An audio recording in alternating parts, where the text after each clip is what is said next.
Hey everyone, today I'm going to teach you how to show FPS in Steam. Without any further ado, let's get started. First, open your Steam app and log in with your credentials. Once you're logged in and on the main Steam interface, direct your attention to the upper left corner of the screen. You'll see a menu option labeled Steam.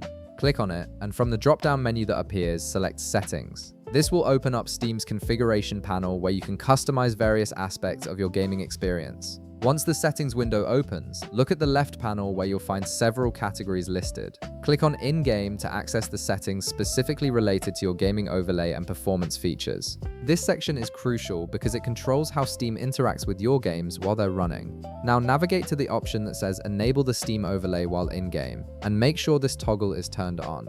This is essential because the overlay is what allows you to access Steam's features, including the FPS counter, without leaving your game. Without the overlay enabled, you won't be able to display any performance metrics during gameplay. Next, scroll down through the in-game settings until you find Show Performance Monitor.